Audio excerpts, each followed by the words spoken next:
পালায় না? শেখের বেটি পালায় না? শেখের বেটি পালেন না, তাহলে কেউ শেখের বেটি না? সন্দেহ আছে। সঠিক কথা, সন্দেহ আছে, সন্দেহ আছে। আল্লামা সাঈদী বলছিলেন আমাদেরকে বলো মৌলবাদী, আমরা কি? আমরা মূলবাদী, তোমরা কি? আগাবাদী। যদি বাড়াবাড়ি করো গোড়া ধরে কি করবে? করবে কোথায়? গেছে কোথায়? ভারতের রাজাকার গেছে কোথায়? 16টি বছর টানা স্টিম রোলার চালানো হলো। বুয়েটের একজন মেধাবী ছাত্র আবরার, এই ফেনীতে এসে তো আবরারের কথা বলাই দরকার নাকি? শুধু ফেনী নদী নিয়ে কথা বলছিলেন। একটা মেধাবী ছাত্র, এই ছাত্রটিকে ফেনী নদী নিয়ে লেখার কারণে তাকে বলা হলো সে শিবির। কেন? কারণ সে ফজরের নামাজ পড়ে। শিবির কিভাবে প্রমাণ হইল? সে ফজরের নামাজ পড়ে। ফজরের নামাজ পড়ে এই কারণে শিবির। আর শিবির এই কারণে তাকে রুমের দরজা বন্ধ করে দিয়ে হাতুড়ি দিয়ে গিরায় গিরায় পিটিয়ে পিটিয়ে হত্যা করা হলো। ভালো থাকতে পারলাম না, সুবিচার পাই নাই, ন্যায় বিচার পাই নাই, হত্যা হলো, খুন হলো, গুম হলো। যারা স্বাধীনতা আনলেন তারা নিহত হয়ে গেলেন। সিপাহী বিপ্লব হলো, আর একটি সরকার আসলো। সেই সরকার কিছু করতে না করতেই তাকেও নিহত করা হলো, গুলি করে ঝাঁঝরা করে দেওয়া হলো। বিচার পেয়েছে? সুবিচার হয়েছে? হয়নি। তারপরে আবার আরেকজন আসলেন, আমাদের উপরে 9 বছর রাজাগিরি করলেন। রাজাগিরি করে 10 বছরের সাজা নিয়ে চলে গেলেন। আবার এক সরকার আসলো, তিনি বিদায় নিলেন, ভালো থাকলাম না, আন্দোলন হলো। আবার এক সরকার আসলো, আবার আন্দোলন হলো, তিনি বিদায় নিলেন। আবার 4 দলীয় জোট সরকার আসলো, তার বিরুদ্ধেও আন্দোলন হলো। কিছুদিন ভালো থাকলাম, আবার আন্দোলন, তাদের বিদায়। আবার একজন ডাক দিলেন, সারা বাংলাদেশ থেকে লগি বৈঠা নিয়ে ঢাকায় আসো, মারো মানুষ, পিটাও। তারপর রাজপথে 11 জন মানুষকে দিনের আলোয় পিটিয়ে পিটিয়ে হত্যা করে নৃত্য করলো। সেই রক্তের উপরে তারা একটা সময় ক্ষমতা গেল। ক্ষমতায় গেলেন আর আমাদের উপরে 16টি বছর টানা স্টিম রোলার চালানো হলো। 4 জন 5 জন একসাথে বসতে পারলাম না, জঙ্গি হয়ে গেলাম। 10 জন একসাথে দাঁড়াতে পারলাম না, ষড়যন্ত্রকারী হয়ে গেলাম, সরকার উৎখাতকারী হয়ে গেলাম, নাশকতার পরিকল্পনাকারী হয়ে গেলাম। কেউ শান্তি পেল না। মসজিদের ইমাম, মুয়াজ্জিন, নামাজি, কেউ শান্তি নাই। বাচ্চা বাচ্চা ছেলেরাও শান্তি পেল না। খুন, গুম, হত্যা, লুটপাট চলতেই থাকলো নাকি? তারপরে একটা সময় ছাত্র জনতার বিপ্লব আসলো। 2000 ছাত্রের জীবনের বিনিময়ে আজকের এই স্বস্তি। ঠিক, আলহামদুলিল্লাহ। এখন কি ভালো আছি? ভালো আছি? মনে হয় পুরোপুরি ভালো নাই। অল্প কয়েকজন আলহামদুলিল্লাহ বলে, বাকিরা বলে না। মন্দের ভালো, পুরোপুরি ভালো না। কেন? কেন ভালো না? পুরোপুরি ভালো না কেন? কারণ এতগুলো যে ঘটনা বললাম, এই যে 4 বছর 5 বছরে 3 বছরের মাথায় মাথায় যে সরকার চেঞ্জ হলো, যারা শাসন করতে আসলো আমরা তাদের কাছে বৈষম্যের শিকার হলাম, শোষিত হলাম, নির্যাতিত হলাম, নিপীড়িত হলাম, শান্তি পেলাম না, সুখ পেলাম না, সুবিচার পেলাম না, ন্যায় বিচার পেলাম না, ইনসাফ পেলাম না। কেন? কারণ মানব রচিত আইন দিয়ে আমাদের উপরে জুলুম করা হয়েছে, শাসন করা হয়েছে, নির্যাতন করা হয়েছে। আমি, আপনি, আমরা, এই পৃথিবী, আমরা যে জমিনের উপর বসে আছি, এই সৃষ্টিকার। সৃষ্টিকার একটু জোরে বলাই, সৃষ্টিকার। আসমান কার? জমিন কার? আইন চলবে কার? চলে ইনিল হুকমু ইল্লা লিল্লাহ। কিন্তু আল্লাহর হুকুম মানতেছি না। যেভাবে যেভাবে এই পৃথিবী চলা উচিত, মানুষের চলা উচিত, যে আইনের উপরে মানুষের শাসন হওয়া উচিত, সেইভাবে এই দেশ, এই পৃথিবী চলে না। চলে? আপনি দেখেন, আসমানের দিকে তাকান, এত তারা, এত নক্ষত্র, সৌরজগৎ, কোথাও কি অনিয়ম আছে? কেন? কার আইন চলে? সমুদ্রের নিচে হাজারো প্রকার কি মাছ, প্রাণী, গন্ডগোল আছে? কেন? আল্লাহর আইন চলে নাকি? মাটির নিচে আল্লাহর আইন, জঙ্গলে, সব জায়গায় আল্লাহর আইন চলে। শুধু চলে না কোথায়? মানুষের মধ্যে চলে না। মানুষের মধ্যে যদি আল্লাহর আইন চলে তবেই আপনি ইনসাফ পাবেন। লগি বৈঠা দিয়ে আমাদেরকে যে হত্যা করা হলো, মামলাও নিল না, বিচার পাবেন কেমনে? সুযোগ আছে? মামলাই তো নেয় নাই, সুবিচার পাবেন কোথায়?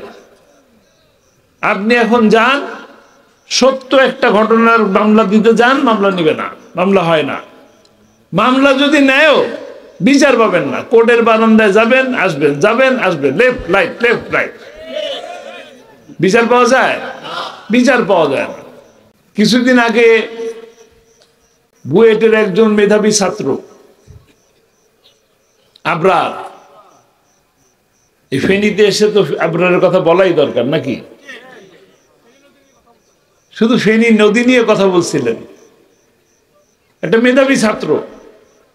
এই ছাত্রটিকে ফেনী নদী নিয়ে লেখার কারণে তাকে বলা হলো সে শিবির। কেন? কারণ সে ফজরের নামাজ পড়ে। শিবির কিভাবে প্রমাণ হইল? সে ফজরের নামাজ পড়ে। ফজরের নামাজ পড়ে এই কারণে শিবির। আর শিবির এই কারণে তাকে রুমের দরজা বন্ধ করে দিয়ে হাতুড়ি দিয়ে গিরায় গিরায় পিটিয়ে পিটিয়ে হত্যা করা হলো। বিচার পেয়েছি? বিচার পাবো? সম্ভাবনা আছে? নাই। কারণ একটা স্বার্থান্বেষী মহল এই জায়গা থেকে সুযোগ নিচ্ছে। কিন্তু যদি আল্লাহর আইন থাকতো তবে বিচার হতো। বিচার হলে পরে কি হতো? বিচার হলে সুবিধা হতো এই, ওই যে আবরারের মা আজও যে কাঁদে, তার চোখের পানিটা মুছে যেত। সে মনে করত যে আমার ছেলে চলে গেছে, চলে গেছে, সে আর আসবে না। কিন্তু অন্য কোনো মায়ের বুক খালি হবে না। ফজরের নামাজ পড়া কি অন্যায়? ফজরের নামাজ পড়া যদি অন্যায় হয়, এই অন্যায় তো আমরা 1000 বার করতে রাজি আছি। প্রতিদিন এই অন্যায় করব, প্রতিদিন এই অন্যায়ের জন্য ফাঁসির দড়িতে ঝুলে যাব। তো শিবির বলেন আর জামাত বলেন, অসুবিধা আছে? অসুবিধা তো নাই। কিসের শিবির, কিসের জামাত? নামাজ পড়ি কি জামাতের জন্য না শিবিরের জন্য? কার জন্য? কার জন্য? আল্লাহর জন্য। নামাজ পড়ি আল্লাহর জন্য, কোরআনের কথা বলি আল্লাহর জন্য, দাওয়াত দেই কিসের? আল্লাহর একাত্মবাদের দাওয়াত দেই, কথা বলি আল্লাহর খুশির জন্য। আল্লাহর খুশির জন্য, আল্লাহকে রাজি খুশি করার জন্য যদি আবার জেলে যেতে হয়, আবার ওর যদি রিমান্ড হয়, আবার যদি পিটিয়ে পিটিয়ে পঙ্গুর মতন করে কোলে করে কোর্টে নেয়, নেয় নাই? আবারও যদি নেয়, আবারও যদি শুধু কোরআনের কথা বলার জন্য জেল খাটতে হয়, আমরা রাজি আছি? রাজি আছি। কোরআনের পাখি কোরআনের দাওয়াতি দিতে। কোরআনের পাখি কে? কোরআনের পাখির কাজ কি ছিল? টেকনাফ থেকে তেতুলিয়া, রূপসা থেকে পাথুরিয়া, সুন্দরবন থেকে বান্দরবন পর্যন্ত প্রতিটি জনপদে কোরআনের দাওয়াত পৌঁছে দিয়েছেন। তার কোরআনের দাওয়াত মানুষ পছন্দ করেছে, খুশি হয়েছে, আল্লাহ খুশি হয়েছেন। মানুষ খুশি হয়ে দিশাহারা মানুষগুলো সঠিক পথের দিশা পেয়েছে। অসংখ্য হিন্দু ভাই, খ্রিস্টান ভাই, বৌদ্ধ ভাই তার কোরআনের তাফসীর শুনে, হাজারো মানুষ তার হাতের উপরে হাত রেখে ইসলামের সুশীতল ছায়াতলে এসেছে। এসেছে কিনা? অপরাধ কি এটা? নাকি রাজাকার ছিলেন? কোনটা? রাজাকার ছিলেন নাকি? রাজাকার কে ছিল? কোন দেশের রাজাকার? শেখের বেটি বলে পালায় না? শেখের বেটি পালায় না? শেখের বেটি পালায় না, তাহলে কি শেখের বেটি না? সন্দেহ আছে। সঠিক কথা, সন্দেহ আছে, সন্দেহ আছে। আল্লামা সাঈদী বলছিলেন, আমাদেরকে বলো মৌলবাদী, আমরা কি? আমরা মূলবাদী, তোমরা কি? আগাবাদী। যদি বাড়াবাড়ি করো, গোড়া ধরে কি করবে? করবে কোথায়? গেছে কোথায়? ভারতের রাজাকার গেছে কোথায়? ভারতের রাজাকার ভারতে চলে গেছে, ভারতের দালাল ভারতে চলে গেছেন। ভালো থাকেন। শীতের সিজন, শীতের সিজনে কি খাবেন? পিঠা খান। মামুর দেশে পিঠা খাইতে মজা আছে, আছে কি না? মামুর দেশে পিঠা খান। দুষ্টুমি দুষ্টুমি করেন না। চট করে আসার চিন্তা করেন না। বাংলাদেশি ভাইরা কিন্তু বসে আছে, চট করে যদি আসেন কট করে ধরে ফেলবে। চট করে আসার স্বপ্ন দেখেন না, বহুত হয়ে গেছে। দুষ্টুমি বহুত করছেন, গুম খুন কম করেন নাই। কাজে এই স্বপ্ন দেখেন না, ঘুমের মধ্যেও দেখেন না। ভুল করে যদি স্বপ্ন দেখেও ফেলেন আর যদি এসে পড়েন, তাহলে কিন্তু কি? তাহলে কি করবেন? ঝট করে ধরে ট্রাইব্যুনালে পাঠিয়ে দেবেন। বিচার তো আগে পাই নাই, বিচার পাই নাই। সুবিচার তো ভালো, কোনো বিচারই পাই নাই। এখন সুবিচার হবে ইনশাআল্লাহ। আসেন। বলে আবার খেলা হবে, খেলা হবে। খেলা তো শুরুই করলাম না। খেলা শুরুর আগেই পালায় গেলেন, তো খেলবো কার সাথে ভাই? খেলার সুযোগ আছে? খেলার সুযোগ নাই। আল্লামা সাঈদী সব কথা সত্য, সব কথা সত্য। তিনি বলে গেছেন, এমন দিন আসবে ইন্দুরের গর্ত বোমা পালাবার জন্য। ইন্দুরের গর্তে পালাইছে? একটা সহজ বুদ্ধি দিয়ে দেই, ইন্দুরের গর্তে যারা পালায় আছে তাদের জন্য একটা বিড়াল রেখে দেবেন। ইন্দুর উঠলে বিড়াল খপ করে ধরে ফেলবে, চিন্তার কিছু নাই, ভয়ের কিছু নাই। বাংলাদেশি মানুষে ভয় দেখাবেন না, বাংলাদেশিরা ভয় পায় না। ভয় পায়? ভয় পায় না। গুলি করেন, 2 জনের গুলি করবেন, 5 জন দাঁড়ায় যাবে। 5 জনের গুলি করবেন, 10 জন দাঁড়ায় যাবে। ভয় করি নাকি? যেখানে আছে সেখান থেকে ভয় দেখায় যে বড় দেশের সাথে আছে, তাদের অনেক কিছু আছে, টাকা আছে, অস্ত্র আছে, শক্তি আছে, অনেক কিছু আছে। আমাদের কিছু নাই। আমাদের একটা মাত্র জিনিস আছে, একটা। কি আছে? ঈমান আছে, ঈমান। লিল্লাহি তাকবীর।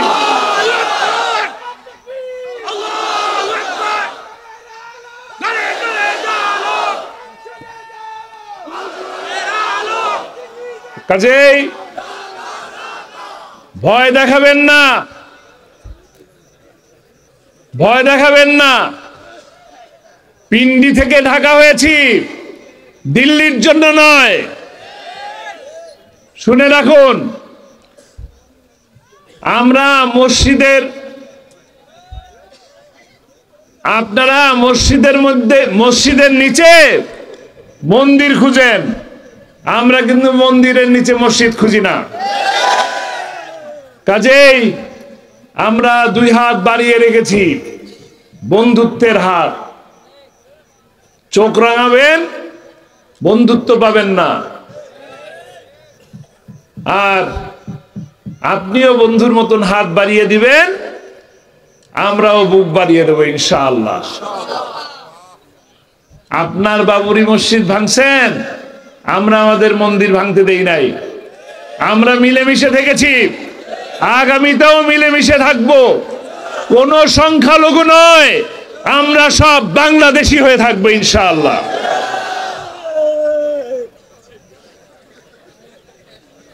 আরো জোরে ঠিক বলেন, ঠিক ঠিক। উনি একজন বলছে, আপনারা সবাই বললেই হয়ে যেত। ঠিক, আলহামদুলিল্লাহ। আমরা ঐক্যবদ্ধ থাকব, সকল ষড়যন্ত্রকে মোকাবেলা করার জন্য ঐক্যবদ্ধ থাকবো ইনশাআল্লাহ। রাজি আছি? আমরা যতই, যারা যত ষড়যন্ত্র করুক, কোন ষড়যন্ত্র কাজে লাগবে না যদি কিনা আমরা ঐক্যবদ্ধ থাকতে পারি। আর শেষ কথা বলতে চাই, আপনারা কি আল্লামা সাঈদীকে ভালোবাসেন? এটা জিজ্ঞেস করা মনে ঠিক না, কারণ আপনারা যে ভালোবাসেন এতে কোনো সন্দেহ নেই, সবাই ভালোবাসেন। তার নামটা নিলেই বুকের মধ্যে এক ধরনের চিনচিন করে ওঠে নাকি? তার নামটা নিলেই চোখটা ভিজে ওঠে। আপনারা এখানে উপস্থিত হলেন শুধুমাত্র তার ছায়াকে দেখার জন্য নাকি? আমি তো কিছু না, আমি কিছু বলতেও জানি না, কিন্তু শহীদ আল্লামা সাঈদীকে ভালোবেসে আমাকে দেখার জন্য, কথা শোনার জন্য এসেছেন।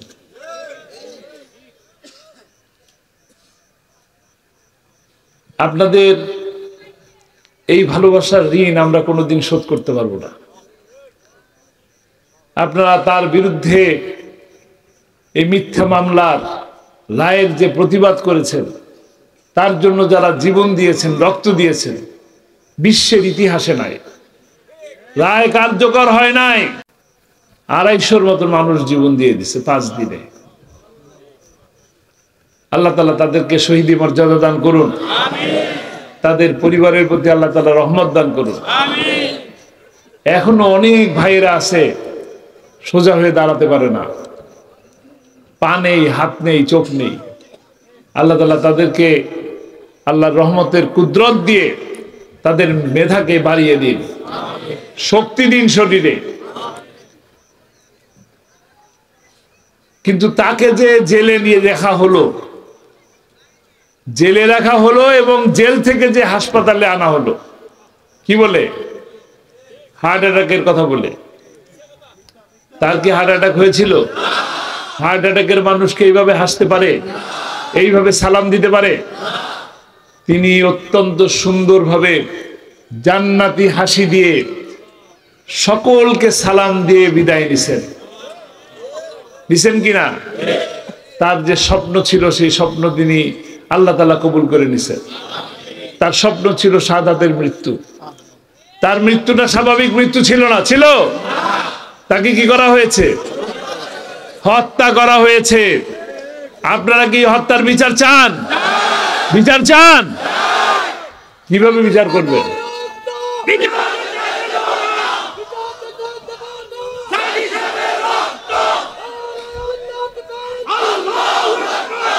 কিভাবে বিচার করবেন?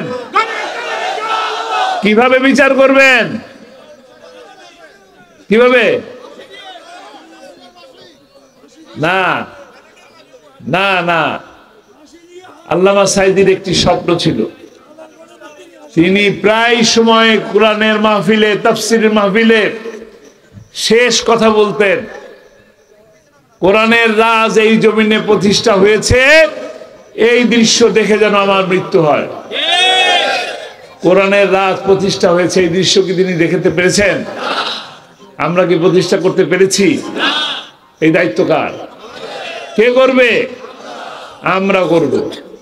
কোরআনের রাজ প্রতিষ্ঠার মাধ্যমে, ইনসাফ এবং কল্যাণমুখী একটি রাষ্ট্র প্রতিষ্ঠার মাধ্যমে ওই হত্যার বিচার করবে ইনশাআল্লাহ। সময় বেশি দূরে নয়, সময় বেশি দূরে নয়, ইনশাআল্লাহ শীঘ্রই সেই সময় আসতেছে। আসতেছে কিনা? আগামী দিনের সূর্য ইসলামের সূর্য, আগামী দিনের পার্লামেন্ট কোরআনের পার্লামেন্ট।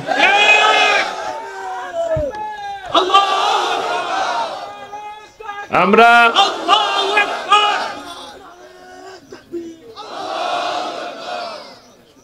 আল্লাহর এই জমিনে আল্লাহর আইন প্রতিষ্ঠার জন্য আমরা লড়ে যাব। কোন পর্যন্ত? শেষ পর্যন্ত। প্রয়োজনে আবারও জেলে যাব, প্রয়োজনে আবারও রিমান্ড খাটবো, প্রয়োজনে আবারও বন্দুকের গুলির সামনে দাঁড়িয়ে যাব।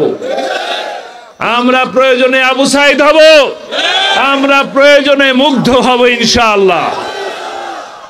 আমরা বন্দুকের গুলিকে ভয় করি না, আমরা শুধু ভয় করি কাকে? এক আল্লাহকে ইনশাআল্লাহ। ওই এক আল্লাহ আমাদেরকে সাহায্য করবেন বিজয়ের পথে নেওয়ার জন্য। আমরা ঐক্যবদ্ধ থাকি। সামনের দিনগুলোতে আমরা যারা শুধু এখানে শুনলাম, শুধু এই কয়েকজনের মধ্যেই কি আমরা কোরআনের আইন প্রতিষ্ঠা করতে পারবো? সম্ভব হবে? তাহলে কি করতে হবে?